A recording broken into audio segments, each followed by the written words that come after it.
आरती झट से अपने आंसू पोंछती है और रीना के लिए शरबत और लड्डू लेकर विशाल के कमरे में जाती है। वहां विशाल बड़े प्यार से रीना के पेट को सहला रहा था। अपने ससुराल में आरती खून का घूंट पीकर रह रही थी और बस माता रानी का नाम लेती थी। कुछ दिनों बाद नवरात्रि का पावन त्योहार शुरू हो गया।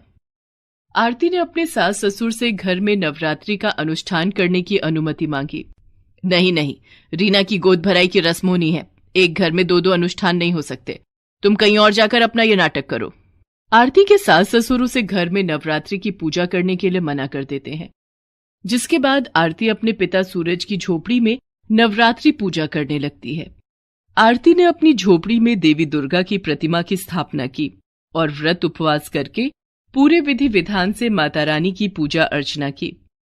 जय अम्बे गौरी मैया, जय श्यामा गौरी, तुमको निश दिन ध्यावत हरि ब्रह्मा शिवरी। जय अम्बे गौरी, मांग सिंदूर बिराजत, टीको मृग मद को मैया, टीको मृग मद को।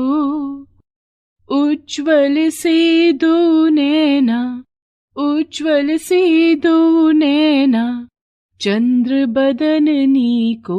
जय अम्बे गौरी, कनक समान कलेवर, रक्तांबर राजे मैया, रक्तांबर राजे। रक्त पुष्प गलमाला, रक्त पुष्प गलमाला, कंठन पर साजे। जय अम्बे गौरी। अष्टमी के दिन आरती ने प्रसाद बनाया और कंचकों की पूजा की और उन्हें भोग लगाया। इधर आरती के ससुराल में रीना की गोद भराई की रस्म की तैयारी हो रही थी। रीना अपने कमरे में तैयार हो रही थी, तभी विशाल वहां आता है। रीना किसी से फोन पर बात कर रही थी। तुम चिंता मत करो डार्लिंग, गोद भराई की रस्म में मुझे जितने गहने मिलेंगे मैं वो सब लेकर तुम्हारे पास कल ही आ जाऊंगी। और मैंने तो यहाँ की तिजोरी की चाबियां भी हथिया ली हैं। विशाल के माता पिता ने पोते के आने की खुशी में तिजोरी की चाबी मुझे दे दी है। बहुत जल्द मैं सारे सामान के साथ तुम्हारी बाहों में रहूंगी। विशाल रीना की सारी बातें सुन लेता है। ये तुम किससे बात कर रही हो रीना? विशाल को सामने देखकर रीना हड़बड़ा जाती है और उसके हाथ से फोन छूटकर नीचे गिर जाता है। विशाल वो फोन उठा लेता है। फोन के उस तरफ से किसी दूसरे आदमी की आवाज आ रही थी। हेलो हेलो रीना, क्या हुआ? तुम चुप क्यों हो गई? तुम कल आ रही हो ना? विशाल फोन काट देता है और अपने पिता सेठ पन्नालाल और मां मंजू को सारी बात बताता है। हे भगवान, हम बर्बाद होने से बच गए। उधर मंजू का अलग ही रोना था। हाय राम, लगता है इस घर में पोता कभी नहीं आएगा। माँ, किसी और के पाप को मैं अपना नाम तो नहीं दे सकता ना। रीना के पेट में किसी और का बच्चा है, मेरा नहीं। ये तो हमें लूटकर कल यहां से भागने वाली थी। अब गोद भराई के रस्म की सारी तैयारी हो चुकी है। अब हम क्या करेंगे? मालिक, आप गोद भराई की रस्म अपनी बहू आरती की कीजिए। आरती मां बनने वाली है। क्या? हाँ मालिक, नवरात्रि पूजा के अंतिम दिन कंचकों को प्रसाद खिलाने के बाद आरती की तबीयत अचानक खराब हो गई। मैं वैद्य जी को बुला कर लाया। मैंने सोचा था शायद उपवास के कारण आरती की तबीयत बिगड़ गई होगी, लेकिन बधाई हो सूरज, तुम्हारी बेटी मां बनने वाली है। आरती 1 महीने के गर्भ से है। ये सब नवरात्रि पूजा और माता रानी की कृपा से हुआ है मालिक।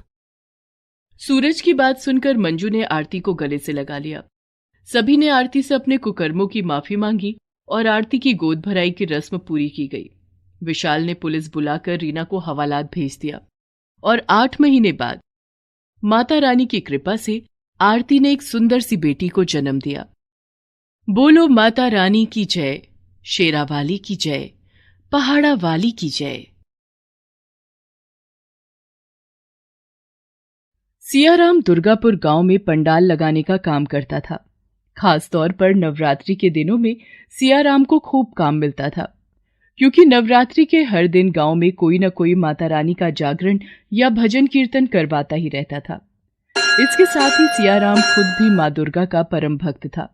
वो और उसकी पत्नी कावेरी नवरात्रि के लिए बहुत पहले से तैयारियां शुरू कर दिया करते थे। कावेरी, ओ कावेरी, वो माता रानी की चुनरिया तैयार हुई कि नहीं? हाँ हाँ, बस होने ही वाली है, बस सितारे टांकने रह गए हैं। ओहो कावेरी, थोड़ा जल्दी करो ना, कितना काम बाकी है। आप चिंता क्यों करते हो? ये सब पहली बार थोड़ी ही कर रहे हैं हम। वो तो है कावेरी, लेकिन फिर भी मुझे चिंता हो रही है। तुम्हें पता है, माता रानी की कृपा से इस बार काम बहुत ज्यादा मिला है।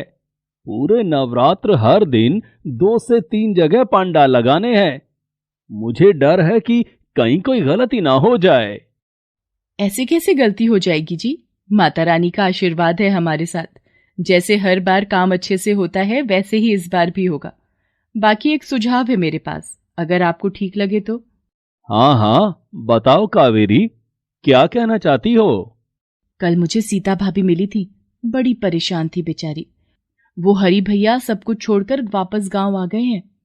अरे, लेकिन हरी तो शहर की एक बड़ी जागरण मंडली में काम कर रहा था ना, तो फिर वो वापस क्यों आ गया? वो तो पता नहीं, बस भाभी ने इतना बताया कि शहर में कुछ बात नहीं बनी और हरी भाई सब कुछ छोड़कर वापस गांव आ गए हैं। बड़ी परेशान लग रही थी भाभी। अगर आपको ठीक लगे तो आप हरी भैया को भी अपने साथ लगा लो। आपकी भी मदद हो जाएगी और उनकी भी कुछ कमाई हो जाएगी। ये तो बहुत अच्छा सुझाव है कावेरी। मैं आज ही जाकर मिलता हूँ हरी से। सियाराम और कावेरी दिल से बहुत ही भले थे। वो हरी और उसके परिवार की मदद करना चाहते थे। इसीलिए सियाराम ने खुद हरी के घर जाकर उससे बात की। लेकिन हरी वो थोड़ा तुनक मिजाज था। काम की जरूरत होते हुए भी उसने सियाराम के सुझाव को ठुकरा दिया। पर हरी, तुम मना क्यों कर रहे हो? तुम्हें तो काम की जरूरत है ना।